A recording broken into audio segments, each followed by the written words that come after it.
Nessa noite eu falei para as meninas, antes de vir, falei, hoje eu vou jogar a rede ao mar. Vamos conquistar pessoas para um comprometimento maior com a verdade do Evangelho. Quando eu falo jogar a rede ao mar, é porque com certeza nessa noite, não só vocês, mas quem está comigo pela internet, pode estar tendo um desejo maior de conhecer mais do coração de Deus, mais do que conhece. Não são todos, mas com certeza muitos serão como o apóstolo Paulo, que deixou tudo para seguir a Cristo. Porque existe um chamado maior para nós. A vida passa muito rápido, rápido demais. 120 anos nesse planeta é muito pouco, perto da eternidade, é muito pouco. E com certeza Deus tem algo para você e para mim. E é muito sensato da nossa parte atentar para o conselho de Deus. Porque um dia eu tinha 20 anos e hoje não tenho mais 20 anos. Passou muito rápido. E cada vez passa mais rápido. Porque o mundo está mudando rapidamente. 2020 foi um marco. E o mundo nunca mais será o mesmo, nem a sua vida será a mesma. Nós estamos prestes a um dos maiores eventos que o mundo já viu, que é o avivamento da igreja. E nós temos que estar nos preparando. Porque nós não somos uma religião. Isso é muito importante você entender. Que nós somos família de Deus. Jesus não veio formar uma religião. Se você olhar com muito critério os evangelhos, você vai perceber que ele veio chamar cada um a ser parte da família de Deus. Então hoje você tem um nome. Você é filho, você é filha de Deus. Lá em Apocalipse disse que nós temos uma pedrinha branca nas nossas mãos. Cada um recebeu uma pedrinha branca com o seu nome.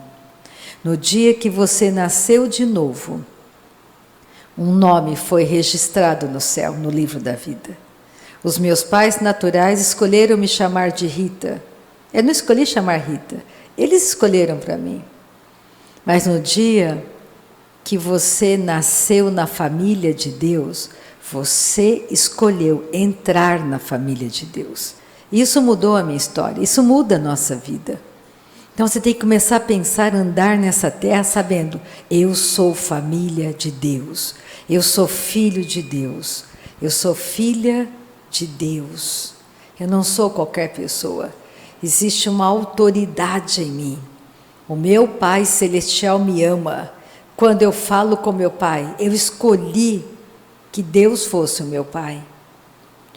Então, nessa noite, vamos, junto comigo, ler um pouco do coração do apóstolo Paulo. Em Filipenses, tem um versículo que, para mim, ali é o coração de Paulo. É o coração dele. Então, vamos para Filipenses. Vamos começar em Filipenses. Aleluia. Filipenses capítulo 3. A partir do versículo 7. Eu imprimi do versículo 7 ao versículo 11, eu imprimi da Bíblia King James para vocês verem uma diferença de tradução. Mas é a mesma coisa. Mas quero que fique bem claro algumas coisas aqui. Bem claras para nós como igreja. Porque, como eu disse, a sua vida pode mudar hoje, completamente. Nós podemos ler na palavra de Deus que os olhos de Deus passeiam sobre toda a terra. Ele busca alguém, o coração sedento, um coração que deseja de todo o coração servir a Ele em fidelidade. Filipenses 3:7. Aqui eu vejo que é o coração de Paulo, que Paulo entendeu isso E ao mesmo tempo eu quero que vocês percebam por que é que Paulo falou isso. O que Paulo sabia? O que Paulo viu para falar o que está escrito aqui? Mas o que para mim era lucro, isso considerei perda por causa de Cristo. Olha na Bíblia, vou ler na Bíblia King James, esse versículo. Todavia, o que para mim era lucro, passei a considerar como prejuízo por causa de Cristo.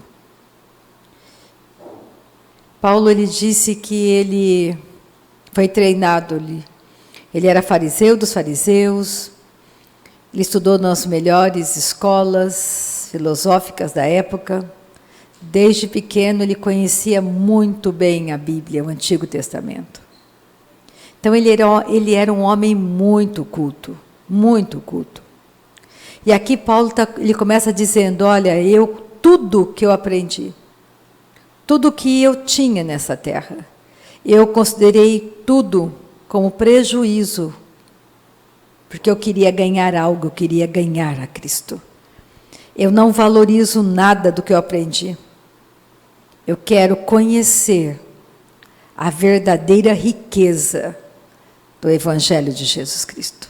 Ele tinha um alvo, ele começou a enxergar. Pensa, Paulo foi açoitado, passou a maior parte da vida dele em prisões, foi apedrejado, muitas vezes entre falsos irmãos, perseguido, mas ele levantava e continuava. Ele considerava, ele não se importava com aquilo.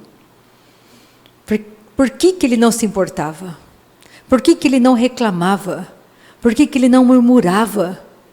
Porque ele enxergou a maior riqueza, a eternidade, que era ganhar a Cristo. Então imagina você andando por este mundo, sabendo que é arquimilionário, você é muito rico. E tem pessoas que não chegam nem aos pés da riqueza que você tem.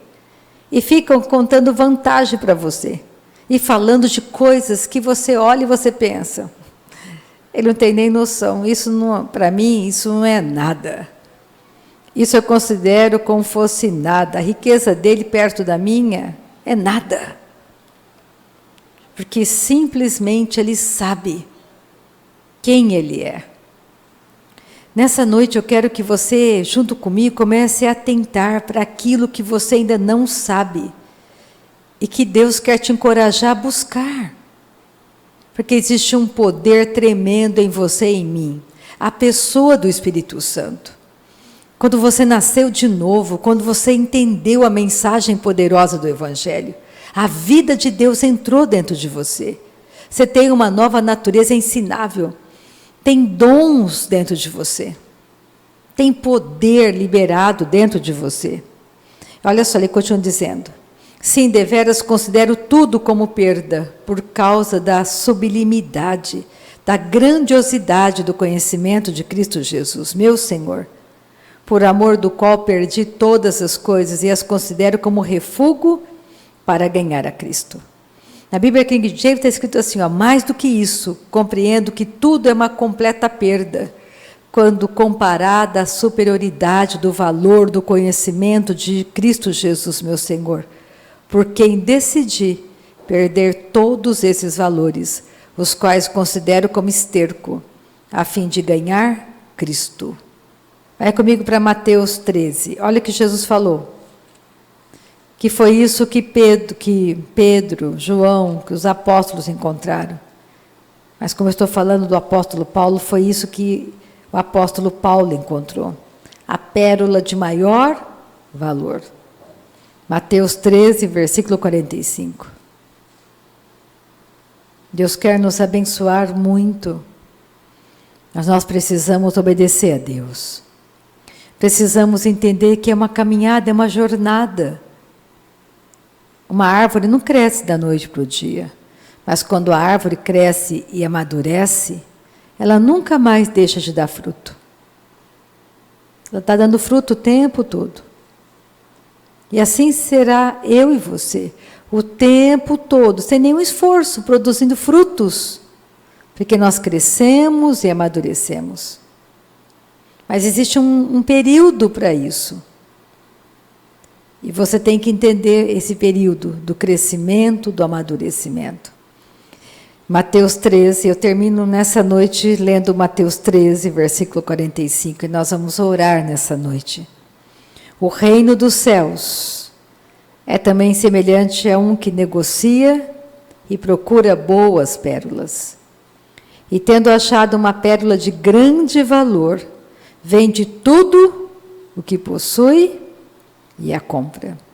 Assim foi Paulo, encontrou a pérola de maior valor, Cristo. Como nós encontramos.